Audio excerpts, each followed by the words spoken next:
Pag-aaral sa ating mga batas. Libre, walang bayad. Hashtag may batas pala.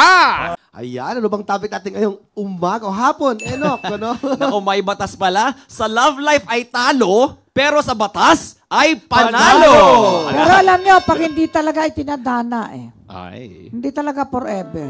Sakit naman. Bihira yung hanggang kamatay, silang dalawa pa rin. Bihira na lang talaga yun. Pero minsan, factor din ang may anak. Kasi pag nag-aawa, yung anak ang susulat doon sa nanay, sa tatay, bati na kayo, mami, daddy. Yun na nagbibigay, bingkulum sa kanila, hindi na yung marriage contract. Pero ganun talaga, kanya-kanya na love story. Kaya nga may awit na, love story. Paborito ko po yan. Ayan, kaya nga kung minsan nagkakaroon ng tinatawag na single or solo parent. Ayan. O sige, Enoch, minsan. Ayan, minsan nga po, mas panalo pa ang maging single o solo parent. Di ba? Kasi kanina nga nabanggit na hindi daw lahat ng nagiging forever. At minsan mas panalo po ang maging single o solo parent. Bakit kamo? Hindi lang dahil sa freedom na wala kang inaalaga ang jowa o asawa, kundi dahil may mga espesyal po na benepisyo at karapatan na hatid ng batas para sa mga single o solo parents. Yes, kaya chill ka lang, dahil sa episode na ito, bibigyan natin ng spotlight ang mga karapatan mo bilang solo parent. Yes. Kaya umupo ka lang dyan at ihanda ang notebook mo dahil marami tayong pag-uusapan. Okay. May batas ba para sa mga single o solo parents? Ang sagot, meron. At hindi lang basta-basta para sa mga solo o single parents, nandyan ang Republic Act number 11861 o mas kilala bilang Expanded Solo Parents Welfare Act. Yan, inamendahan nito ang RA number 8972 o ang Solo Parents Welfare Act of 2000. Yan. Mas pinalawak po, mas pinalupit at tiyak na mas papabor po sa inyo mga solo parent. Yes. Sino ba ang solo parent? Sino? Henry, Bago natin i-define, tandaan, solo parents come in all shapes and sizes. Ayan. Hindi lang limitado ang solo parents sa pagiging single mom or dad. Sa ilalim ng batas, ito na ngayon ang mga solo parent categories. Isa ka ba sa kanila, Henry? Ito na, una.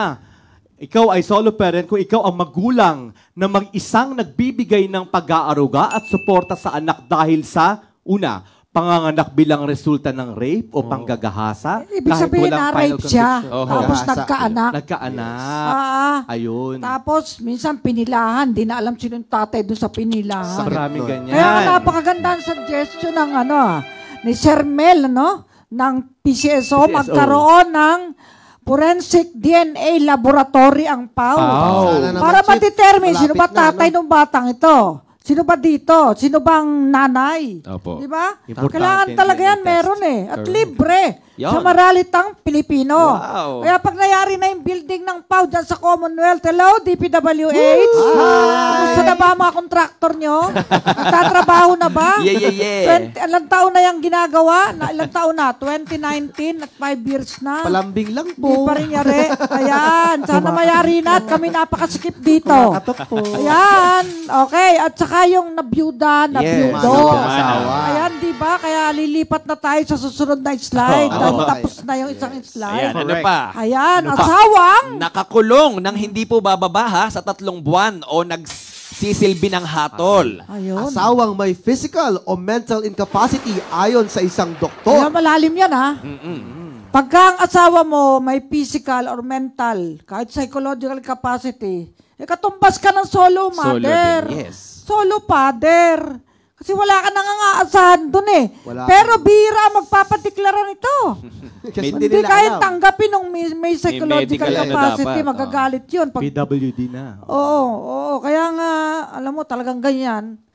Just tiis. Magtitiis. Just magtiis. Talaga. Ganun talaga, swerte-swerte. Pero alam nyo, yung mga solo parent, karamihan naman pinagpapala ni Lord binibigyan ng trabaho ni God. At tignan mo, meron pang batas. Napakaraming benepisyo. Yes. Wag naman nating pangarapin maging solo parent tayo. Dahil sabi ko nga, masarap ang may nagmamahal. May katuwang sa buhay. Ay. At sa gabi, meron kang katabi. Yun, Kaya. Oo. Unan, pwede. Sasabihan Kaya pag ng may anak kang problema. bata pa, pwede mong katabi. Baby. Ayan, di ba? Ayan, ano pa? Sino pa? Yung hiwalay. Yes Sa po. asawa. Hiwalay sa asawa ng hindi bababa sa 6 na buwan Oo. at ikaw ang nag-aalaga sa anak. Oh, hiwalay. Tagal Pareho na, din yan ano ang naman merong Division. meron akong kaibigan hinati yung bahay May nila. partition. Doon yung May lalaki, doon yung babae. Dumating ang panahon, napatay si lalaki. Muntik pa maging suspect yung babae. Oh, napakasakit. Buti na lang ay hindi natuloy yung pagkakaso doon sa babae. Pero ganyan talaga. Nalulong sa bisyo yung lalaki. O yun, hanggang sa dumating ang panahon, nakita na lang, patay. O yun. Kaya kung minsan alam nyo, mas ligtas kung kayo'y nasa bahay at kasama nyo pamilya nyo kaysa gala kayo ng gala sa gabi. Di ba? Henry? Opo.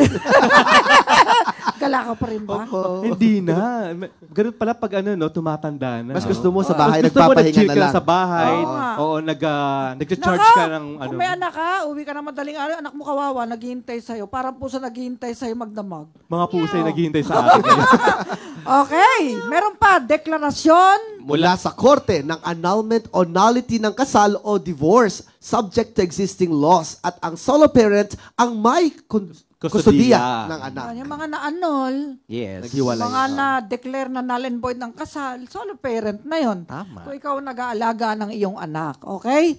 Pero kung ibang pamilya ang alagaan mo, hindi ka solo parent. Other family na yun, di ba?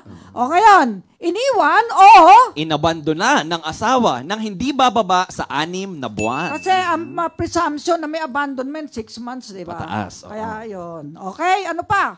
Kung ang asawa o kamag-anak ng OFW Na? na low semi-skilled worker o guardian ng anak ng isang OFW na nagtatrabaho sa ibang bansa ng tuloy-tuloy Tuloy-tuloy. sa loob ng 12 12 months. Ah, yung ano na, yung nakalimot taon. na eh.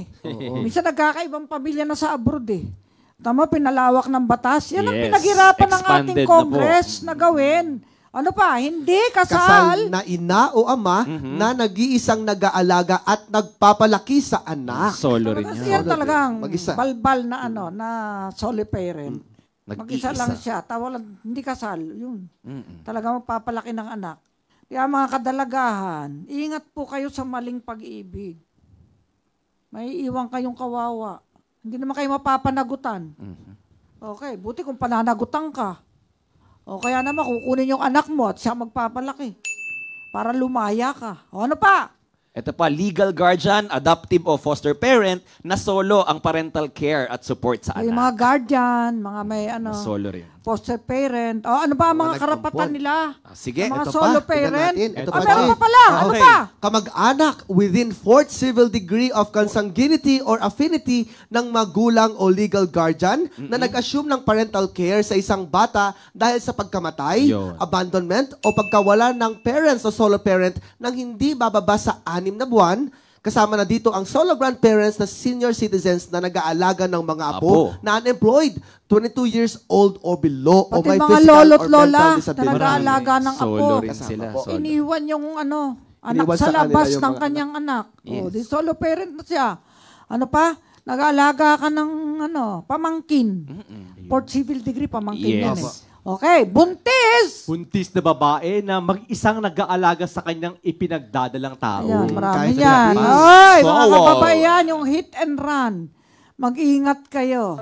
May tawag dyan isang gabing pag-ibig. Isang linggong. Ay, may kanta si Miss Isang Miss linggong. Imelda Papi nung isang linggong pag-ibig Isang linggo naman. Lunes. Nang tayo'y magkakilala. Ayun, Martes.